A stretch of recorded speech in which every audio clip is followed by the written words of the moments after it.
Very good morning, my dear students. Myself Nitesh, Assistant Professor in Economics. आज की class में हमारे अध्ययन का टॉपिक होगा अर्थव्यवस्था तथा उसकी केंद्रीय समस्याएं, economy and it's central problems. तो सबसे पहले हम बात करेंगे अर्थव्यवस्था। अर्थव्यवस्था क्या होती है? एक अर्थव्यवस्था उन सब संस्थाओं या संगठनों का समूह है जिसका संबंध मनुष्य की आजीविका प्राप्त करने से है। इसके अंतर्गत एक निश्चित क्षेत्र में फैले हुए सभी उपभोक्ताओं, फर्में या उत्पादक, खेत, कारखाने, स्कूल, अस्पताल, सरकारी संगठन तथा इसी प्रकार की अन्य वे सभी संस्थाएं शामिल की जाती हैं जो आजीविका प्राप्त करने में संलग्न होती हैं। समाज का प्रत्येक व्यक्ति किसी न किसी रूप में आजीविका कमाने में व्यस्त है। कोई नौकरी करता है, कोई दुकानदारी करता है, कोई पढ़ता है, कोई खेती करता है तो कोई चाय बेचता है। इस प्रकार ये सारा जन समूह है अपने अपने स्थान पर परिश्रम करके कुछ ना कुछ वस्तु तथा सेवाओं का उत्पादन करता है, उसके बदले में आय प्राप्त होती है। यही उसकी आजीविका है। इसके द्वारा वे अपनी विभिन्न आवश्यकताओं की संतुष्टि करते हैं।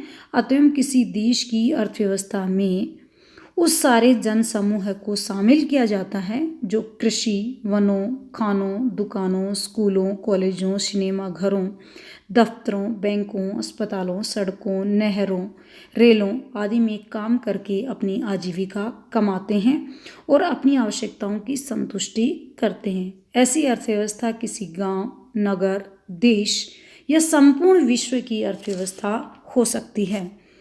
तो इस प्रकार हम कहेंगे कि अर्थव्यवस्था से हमारा मतलब है या हमारा आशय है उस सभी जन समूह से जो किसी न किसी आर्थिक क्रियाओं में संलग्न होकर अपनी आजीविका कमाते हैं।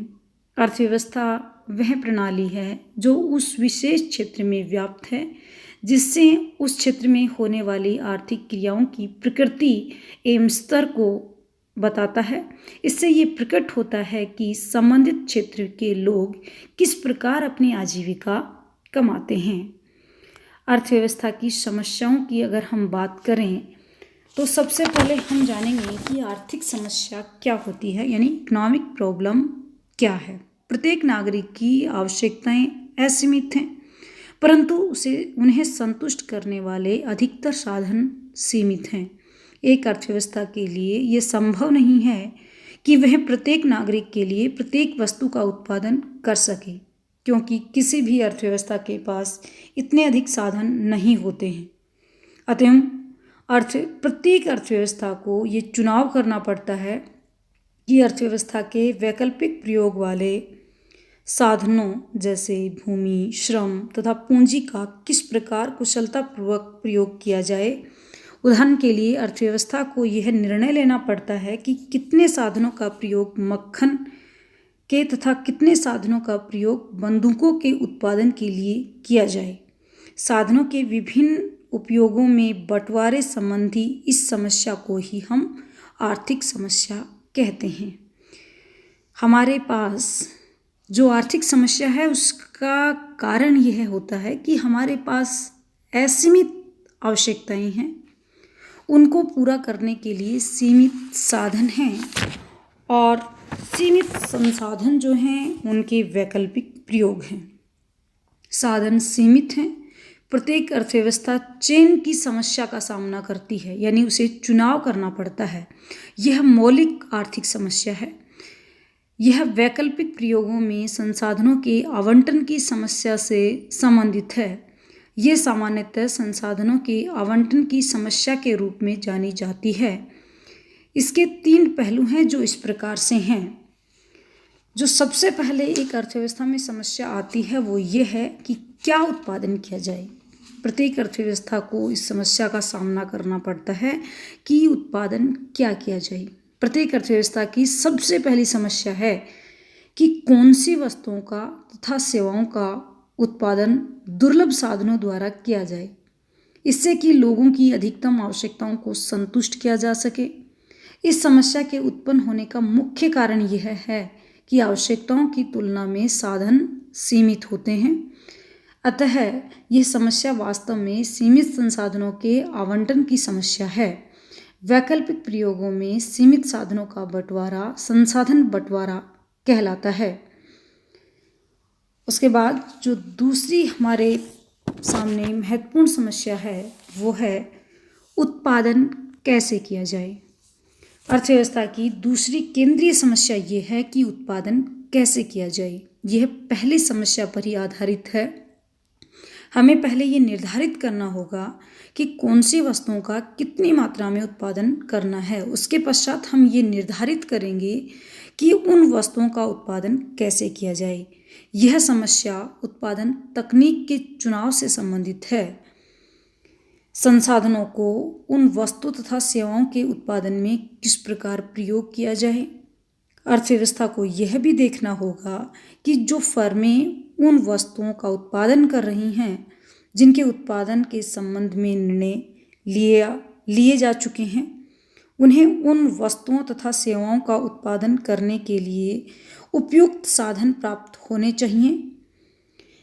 इस अर्थव्यवस्था को यह भी तय करना होगा कि पूर्व निर्धारित वस्तुओं के एक निश्चित स्तर का उत्पादन करने के लिए साधनों का सबसे कुशलतम संयोग कौन सा होगा। दूसरे शब्दों में हम कहेंगे ये निर्धारित करना होगा कि उत्पादन के लिए सबसे उपयुक्त तकनीक, प्रौद्योगिकी या टेक्नोलॉजी कौन सी होगी। तीसरी समस्या किसी अर्थव्यवस्था के सामने आती है वो ये है कि किसके लिए उत्पादन किया जाए। ये अर्थव्यवस्था की तीनों ही केंद्रीय समस्याएं हैं, जिसमें थर्ड है किसके लिए उत्पादन किया जाए। एक अर्थव्यवस्था को यह भी निर्णय लेना पड़ता है कि उत्पादन किसके लिए किया जाए, अर्थात उत्पादन का वितरण कैसे किया जाए। इस समस्या का संबंध उस प्रश्न से है कि अर्थव्यवस्था पहले कुछ उत्पादन का विभिन्न आर्थिक इकाइयों में किस प्रकार वितरण करती है। उपभोक्ता वस्तुओं का अर्थव्यवस्था के घरेलू क्षेत्र में या विभिन्न उपभोक्ताओं में किस प्रकार वितरण किया जाए। क्या उत्पादन का वितरण आवश्यकताओं के आधार पर किया जाए अथवा उत्पादन के किसी साधन के उत्पादन में योगदान के आधार पर किया जाए। उत्पादन के वितरण में असमानता किस सीमा तक उचित है। उत्पादन के प्रत्येक साधन को कुल उत्पादन या राष्ट्रीय आय का कितना हिस्सा दिया जाए, अर्थात मजदूरी के रूप में श्रमिकों को, ब्याज के रूप में पूंजीपति को और लगान के रूप में भूस्वामी को तथा लाभ के रूप में उद्यमी को दिया जाए। पूंजीवादी अर्थव्यवस्था में यह वितरण असमान होता है, जबकि समाजवादी अर्थव्यवस्थाओं में यह वितरण असमान होता है, क्योंकि पूंजीपति अपने हितों को साधता है, जबकि समाजवादी अर्थव्यवस्थाओं में यह वितरण अधिक समान तथा न्यायपूर्ण होता है। इससे पहले हम विभिन्न अर्थव्यवस्थाओं की केंद्रीय समस्याओं का समाधान 3 तरह की अर्थव्यवस्थाएं यानी टाइप्स ऑफ इकोनॉमी हम पढ़ चुके हैं, जिसमें बाजार अर्थव्यवस्था, जिसे हम पूंजीवादी अर्थव्यवस्था कह सकते हैं, तो साधनों का जो वितरण होता है वो बाजार अर्थव्यवस्था में असमान होता है। केंद्रीय योजनाबद्ध अर्थव्यवस्था, जिसे हम समाजवादी अर्थव्यवस्था कहते हैं, इसमें साधनों का वितरण अधिक समान होता है। और थर्ड होती है मिश्रित अर्थव्यवस्था, जिसमें बाजार अर्थव्यवस्था और केंद्रीय योजनाबद्ध अर्थव्यवस्था का मिला जुला रूप हमें देखने को मिलता है। तो विभिन्न अर्थव्यवस्थाओं में जो अर्थव्यवस्थाओं के टाइप्स हैं, बाजार अर्थव्यवस्था, केंद्रीय योजनाबद्ध अर्थव्यवस्था और अर्थव्यवस्था थर्ड है मिश्रित अर्थव्यवस्था। इन तीनों में प्रत्येक अर्थव्यवस्था के इन विभिन्न रूपों में अर्थव्यवस्था की जो महत्वपूर्ण समस्याएं हैं, उन जो केंद्रीय समस्याएं हैं किसी अर्थव्यवस्था की, उनको अलग अलग ढंग से हल किया जाता है।